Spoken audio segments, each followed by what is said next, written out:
Hello everyone, Castle95 here, and tonight we're going to talk about Impact Wrestling from the 3rd of August. And it starts with a backstage segment with LAX where they are teasing to us that new member that is going to debut tonight on Impact against Alberto and his family. So during the show it was teased that it could be El Hijo del Fantasma, Alberto's brother, but you know, in the end it didn't happen. But we'll get to that later. Next we have a video package about the Super X Cup tournament and the semi-finals. So we're going to have Desmond Xavier versus Drago and Ishimori versus ACH. So tonight is Drago and Xavier going at it. Lucha Underground versus Impact Wrestling. I mean, that's great. Just to have Grado in this set of tapings. What he said in the video packages. One thing I noticed was that when he talks in Spanish and then another guy talks like for him in English, they didn't put subtitles. They just have another guy talking with a deep voice that sounds like Drago's voice. But what he says in Spanish is totally different from what, you know, the translator says. Basically what Drago says is, I don't care if I end my opponent's career in the ring or destroy them. But the guy that talks in English says my objective is to destroy my opponents and it's important for me to win the Super X Cup tournament. So you know, it's slightly different. That's one detail I noticed, but it's not a big deal. I mean, I like the way they are selling Drago. I mean, it's different enough from what they were doing with him at Lucha Underground. And actually, Josh Matthews, JB, and the Pope have talked about Lucha Underground in the comments. They often comment like that, for example, El Hijo del Fantasma used to be King Cuerno in Lucha Underground, and that Drago is from Lucha Underground too. And so yeah, that's great. I mean, I thought there were rumors. I think there were rumors about Impact and Lucha Underground crossover going to happen this year, but they are taking things slowly, so I mean, that's great. And Xavier versus Drago is the match that opens the night, and it starts really accidental. Like, it's not as smooth as you would expect. Obviously, I mean, Drago doesn't speak English at all, and I get that that may have been difficult to deal with. You know, it starts very awkward, but I think after the first dive of Drago to the outside in a suicide dive between second and third, then it start going to things start going a lot better. Like the double kick to the head, both bumping, fall down, then Xavier's dive over the third rope. Yeah, the match was really great. I mean, I think it's the most awkward match of the tournament, but you know, it's understandable and everything. It really wasn't that bad. So I'm really glad that Desmond Xavier made it to the finals. I mean, everybody was picking Drago as the winner of this whole thing. But I'm a really big Desmond Xavier fan, so I'm glad he made it to the finals. And he's going to face ACH probably. I mean, I think that's what's going to happen. You know, always the USA guys made it to the finals. I really don't see Ishimori beating ACH, and that's great. I mean, next week we have Ishimori and ACH, and I know that's going to be a lot more smoother than this one. Then we have a backstage interview with Mackenzie Mitchell and EC3. I just love what they have done with EC3 after Slammiversary, putting him in a feud against Moose, forcing him to interact with Eli Drake and Chris Mordetsky. I mean, their 6-man matches, the tag team matches, that was great. The four-man match, EC3, Moose, Eli, and Eddie Edwards, that was great. I hope they keep Eli, Mordetsky, and EC3 together. I mean, just keep those guys in ring segments or backstage segments. Just make their paths cross. I mean, that will be great. So Ethan says that he doesn't want to let the judges decide his destiny, especially Bruce Pritchard, because he says that Pritchard is always the most corrupted guy in every company that he works for. So yeah, that was great. I mean, how they are building up this kind of rivalry between Eli Drake and Pritchard. Then you have still a kind of a rivalry between, you know, the whole deal with Trevor Lee, Sanjay Dutt, and Pritchard. Then Pritchard has also troubles with Mordetsky and Eli Drake, so that's great. I mean, Pritchard, I didn't expect him to be in front of the camera so much, but I love him. Like with Tyrus, and after he was attacked by EC3, he just changed totally, and I love his new character. But we'll get to that later. So also I loved that after that they show a video package about Mike Seidel versus Lashley for Destination X live from the Impact Zone. I think like 2 weeks from now. So that was great. I mean, having Lashley against Matt Seidel, that's a dream match. And that's awesome. That's an awesome showcase. That's something that you don't see that often. I mean, nobody will have expect to see this match live from the Impact Zone. I mean, I honestly thought that Matt Sydal was going to be champion come Slammiversary, but this whole thing with Lashley asking for a title shot, well, demanding a title shot, then Sydal doing the same thing, then Lashley spears Matt Sydal, it's Matt Sydal stepping up to the big guy representing the X Division, saying that he's not afraid of Bobby Lashley, he can fight, he doesn't want to be overlooked or ignored, and I love this cocky Lashley that, Matt Sydal has a shot to have a great match with me, but there's no chance that he's going to beat me. And I love that attitude of Bobby Lashley. I mean, it's a nice way to have Lashley doing something, meanwhile he's getting back to be the world champion. I mean, I don't disagree in the fact that, Lashley has been the most dominant champion ever in Impact Wrestling, but he has had the title for a long time and he has done really a good job since 2014 that he was with MVP and Kenny King. Then in 2015 he went solo, his rivalry with Kurt Angle, Drew Galloway, EC3, not even all the hype for EC3 and Drew Galloway, that did nothing to Lashley's title reigns. I mean, the world title always came full circle to Lashley's waist again, so I think this time is no different, but I really like what they are doing with the heavyweight division, I mean the world title scene, but we get to that later. So another cool thing about this is that this is title shot versus title shot. I mean, when's the last time you have seen something like this? I don't remember to having seen something like this. Like, if Sydal wins, he gets a title shot for the X Division, and if Lashley wins, he gets a title shot for the world title. So that's great. I mean, that's just awesome. And that's the first match announced for Destination X alongside OVE's Dave and Jake Chris debut, and of course, I guess the Super X Cup tournament finals are going to be celebrated at Destination X. So that's going to be a hell of a show, honestly. And the graphics looks awesome. Finally, they renew the graphics for Destination X. The green, blue colors of Impact just are really great. I'm just loving this 2017 era of Impact Wrestling. Then we have a backstage segment with Alberto and his family. They are kind of teasing that El Hijo de Dos Caras is going to betray his family or something like that, but I think that this build-up wasn't that good. I mean, it was just teased in one segment backstage. Out of nowhere, just Alberto says that his brother used to be best friends with Conan and that he still talks to Conan. It doesn't make a lot of sense, especially after the attack with the kendo sticks and all that. But there was just, I guess if I would not got spoiled that Loki is going to join in LAX, I will be kind of more into this. But you can always avoid spoilers, especially if you're on Facebook and Instagram and Twitter. So anyway, this was kind of a weird build-up for this, and they teased that in the main event match. But anyway, it was great. It was a great match in the main event, but we'll get to that later. Then we have a match.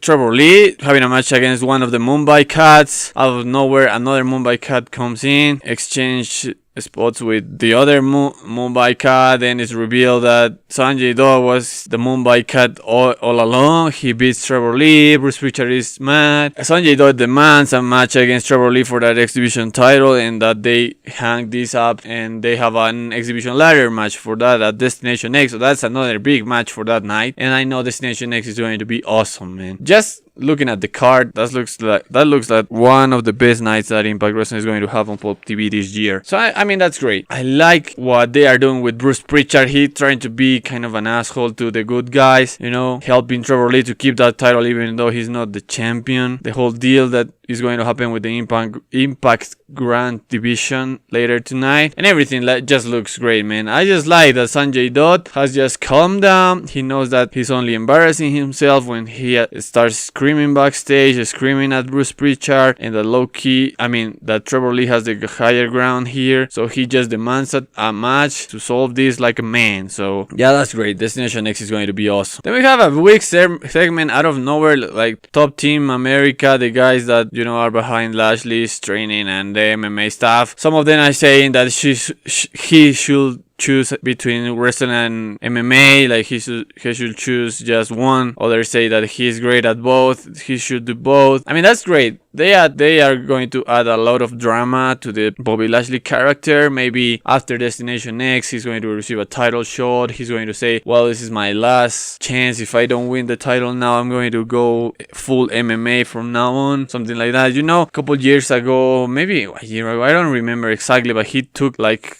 a couple of months off of wrestling just to be, full into MMA for a couple months. So maybe that's going to happen in the future, and who knows. I just like these kind of dramatic things that Impact does sometimes, and yeah, I think it's nice to have Lashley in this spot. I don't know what they are planning to do with this, but it's great. We're having Lashley versus Seidel, probably Lashley versus Low Key in the future, I don't know, but that's going to be great. Then something weird happened, like we were going to have Eli Drake versus Eddie Edwards. I was all pumped up. That match had the potential to be awesome, but Kongo Kong just attacked Eddie Edwards out of nowhere. What's weird here is that you have a lot of Vanessa screaming stop, and she actually doesn't control the monster anymore. I mean, the only one that controlled Kongo Kong was Sienna. She just snapped her fingers, and Kongo Kong was there for her. She said stop, and Kongo Kong stopped, but Laurel can't control him. So yeah, that was weird. But I like this kind of character development that we're seeing, like maybe Awesome Kong. I mean, Kongo Kong is going to part ways with Lolo Vanessa. I don't know what's going on, like the all Grado stuff. They are trying to get married. Kongo Kong is getting in the way. Maybe Eddie Edwards is going to do something about it, take revenge on Kongo Kong or something like that, and try to help Grado. There are really a lot of things that got me expecting something big to happen, that I think that's the idea of have a weekly show. Like, you have to always end up in a cliffhanger, have the audience just waiting for the next episode, and I think they are doing a great job with that. Another thing is that Kongo Kong actually also attacked Dick Justice, or Richard Justice as they are calling him here. So yeah, maybe all that preparation, Richard Justice getting ready all these nights, finally he's going to have a fight against Kongo Kong. Probably going to be a squash, or probably he's going to join forces with Grado. Who knows what's going to happen, man. I just love how Impact Wrestling always got me like at the edge of my seat, saying what the hell is going on and what's going to happen next week. I just want the next episode right now. And then we go to the Impact Grand Championship match, EC3 versus Moose. I mean, and the setup for this was just great. The rivalry between these two was kind of low key. After Slammiversary, EC3 has been getting Moose's way, and the whole deal with Bruce Pritchard trying to screw over EC3. Like, basically, Bruce Pritchard cost EC3 the main event of Slammiversary and a shot at the world title. So yeah, I mean, those guys hate each other. And then here, the match is just so great, dude. It starts really quick, 3 rounds of 3 minutes. And what I like the most about this match, aside of the action, of course, which also was amazing, I just love how they use the format of these matches, like with the judges and all that stuff, to build some storylines that you are not going to see elsewhere. Like, who another company has stipulation like this in one of their divisions? So that's great when Moose actually thinks that he has this match, the third round won, whatever, and because actually EC3 hates Pritchard and Pritchard hates EC3, but I don't know where Pritchard just gave Moose an 8 and gives EC3 a 10, and that was out of nowhere. Literally, I was shocked, and thank God I didn't get spoiled about this, but that was awesome. And Ethan's celebration, that same moment, actually it would be great that if Pritchard would handed EC3 the title, but no, he gave it to Stifler, then Stifler gave it to Ethan. But Moose was mad, all pissed off, and yeah, that was great. I mean, I don't know what's going to happen next week. And then we have to look to this backstage segment with Karen Jarrett, Dutch Mandel, and Bruce Pritchard. That are awesome. I personally love that kind of stuff. Sometimes they show that on the weekly shows, and sometimes they just put this on their YouTube channel. But it's really interesting to hear from the authority figures at Impact Wrestling, like their opinions, and they trying to justify why they did what they did, or saying, I think this is great for the company, and that was great. Having Pritchard saying, I don't like EC3, but I think I stand by my decision. I think I made the right choice, and I don't know what match Dutch Mantel and Scott D'Amore were watching, so that was really polarizing. But I think that's great. That only adds a lot of drama to this, and it's basically what the Impact Grand needed. Like, after the whole feud between Moose and Cody Rhodes, the Impact Grand Championship division really didn't have another intense rivalry, or really that had a lot of drama in it, because Eli Eli versus Moose was always Eli and Mordeski attacking Moose from behind, and D'Angelo Williams made his debut. They have a tag team match, Slammiversary, blah blah blah. But this actually EC3 is getting in the head of Moose. Moose actually started to, you know, having problems with authority with Bruce Pritchard. You know, this only can be a lot of good things, and I really expect something great out of these two. I mean, it's awesome. Just having Moose hanging around with Ethan, I mean, it's possible that Moose becomes the complete package. It's just like what Impact Wrestling did for Lashley in 2015. Out of nowhere, Lashley always needed a manager, always needed someone to talk for himself. But now Lashley is a complete package, and he can stand with his mic skills and in-ring abilities alone. So I think that's what Impact is going to do with Moose. Yeah, definitely, this is great. And of course, the later celebration by EC3 on the commentators table, kissing the title and everything, I think is great. I really hope they continue this work. And yeah, I mean, we need this Grand Championship division for guys like EC3 and Eli Drake that are not quite going to be champions right away. Like, it's Patron's time. They are experimenting with low key in the main event scene. So I think that's great. Then we have a promotional video for OVE. Like, I marked out so hard when I saw this promotional video on YouTube. Like when they confirmed to have signed Jake and Dave Chris. And especially after seeing this promotional video package, we can see that they are conserving their most late characters. Like, you have Jake Chris with the sunglasses on, the shirt, like wearing sometimes wearing something purple, you know, the haircut. Is that Prince in Purple, Jay Chris, the formerly artist, formerly known as Jay Chris, that whole Prince deal that he was doing at AAW and CCW. So I am really happy for him. And yeah, of course, Dave Chris also is there with his whole thing.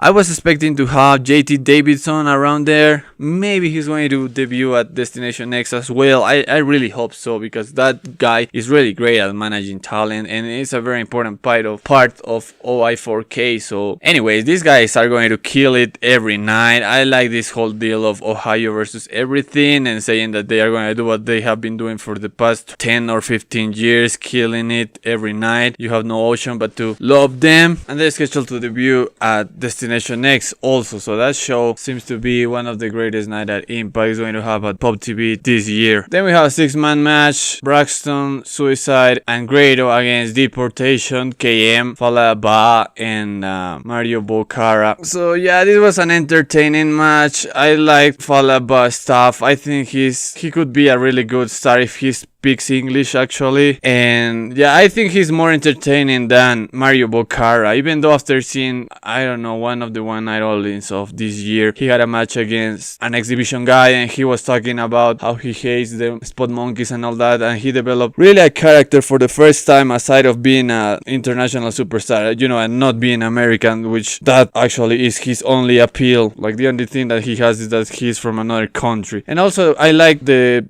dive that Braxton did over the third rope here when he screams "see ya" and just does a somersault flip, a front flip over the third rope and all that. So in the end, Grado gets the pin over KM, and he calls out Laurel Van Ness because he needs an answer. He needs it now because he doesn't want to be deported. He actually is willing to face Kongo Kong this time. He can't. He gets murdered in the middle of the ring, just bam, breaking his neck. Ali wanted to help, and this is also another interesting thing that's going on. Lately, Braxton has been really frustrated about Ali and his position in Impact Wrestling. Like, he doesn't want to help Grado here, kinda wanting to moving on from Kongo Kong, Laurel Van Ness, and that whole stuff. You know, I understand that. Like, Braxton actually was going to be exhibition champion early this year when, if you remember, he was about to pin Trevor Lee, but because the problems that he had with Ali and Laurel and all the stuff, Laurel distracted him and Trevor Lee got the win. So yeah, I get why Braxton is frustrated, and I like where this kind of storyline is going. I mean, I just love the backstage segment they had with the camera guy saying that, you know, Ali really wanted to help. They're saying that's not the right choice, and Braxton saying, I don't want to get in trouble if I don't have to, you know, kind of acting like an ass. But I like this Braxton. I mean, I like how Impact is actually bringing this to the show, because a lot of fans actually say that, Ali is always in the promotional pictures of Impact going on tour. She's always like in the front. Meanwhile, Braxton is just Ali's boyfriend.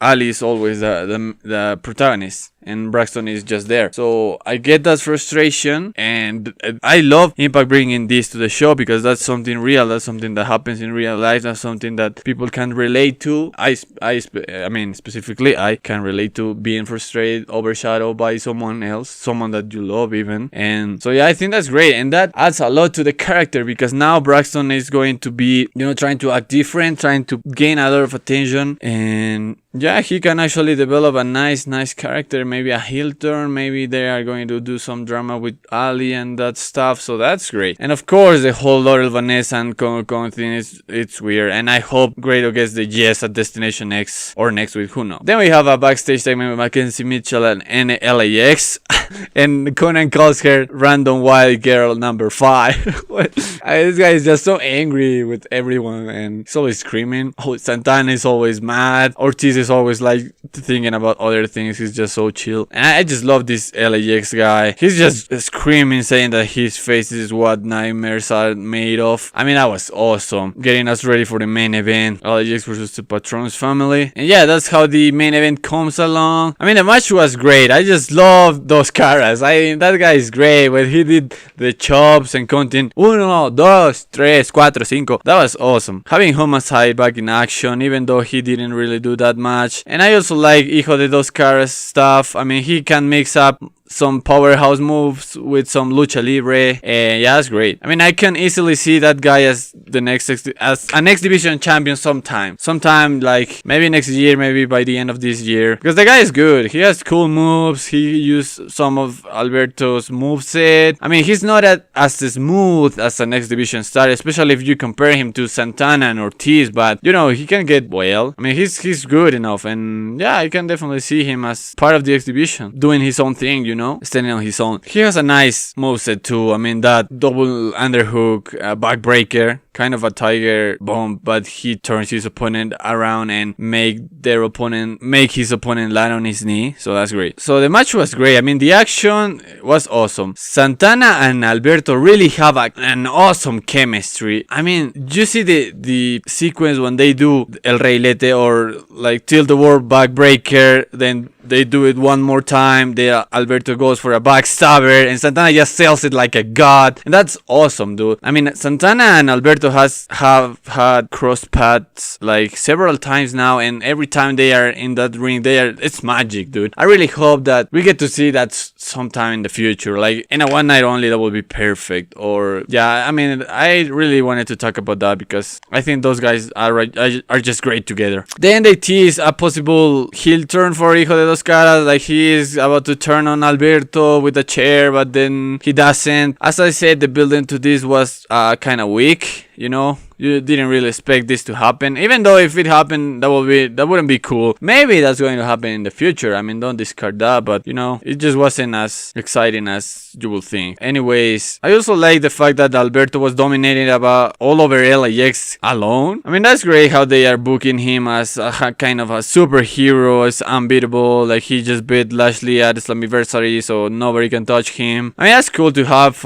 and I know that some people may hate this. I mean, I personally don't really like having a super guy that nobody can't beat, like for example Jeff Hardy used to be. But what you gotta think about is that Impact Wrestling doesn't really burn their ideas. Like Alberto is going to be like that for a couple of weeks more, and then it's going to change. Impact is always changing, They are not going to stick with this Alberto forever. They like to experiment and do different things. So yeah, I don't get too worried about this. I actually like this Alberto, Super Alberto, that can deal with everything until Low-Key appears out of nowhere and stomps him, just breaking his chest in half. That was sick, dude. Awesome spot. And he has the suit, the tuxedo with the LAX in the back. So that was awesome. And having low-key as a part of LAX. Actually, after LAX wins the match, low-key lifts up both Impact and GFW titles. Like,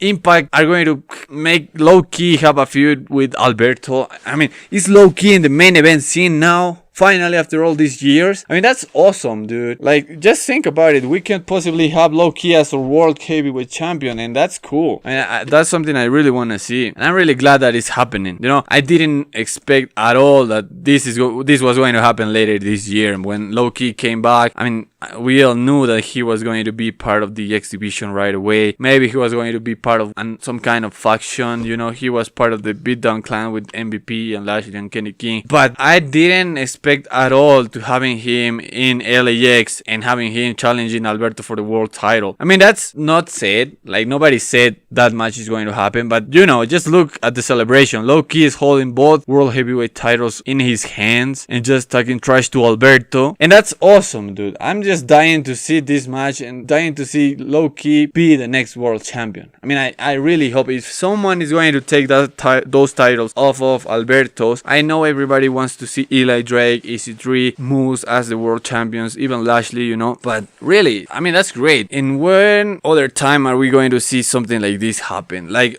we thought that Lashley and Saidal was going to be like the craziest match booked this year for Impact Wrestling, because yeah, the little guy against the big guy, it's a common thing in the indies. It's actually, I think that happens very often, and that's cool. But on television and on Impact Wrestling, and television in general, they don't have a really good record mixing it up like middle card divisions with the heavyweights. You know, the X Division guys are always jobbing to the world champions. You know, that used to happen. Like, for example, LAX and Alberto. Alberto is just kicking LAX's ass alone by himself, beating Santana and Ortiz like kids. But you have Low-Key, which actually looks like a threat to Alberto's title reign. And I mean, that's awesome. Everything can happen, and I really like this stuff. So that's it for this video. I hope you like it. Don't forget to comment and subscribe. And, you know, let me know what you think about Low-Key being in the main event scene. What do you think is going to happen? Obviously, don't spoil anything if you have the results already. And, yeah, what do you expect for Destination X, which is 2 weeks away. So, I hope you like this video, and we'll see you in the next one. Goodbye.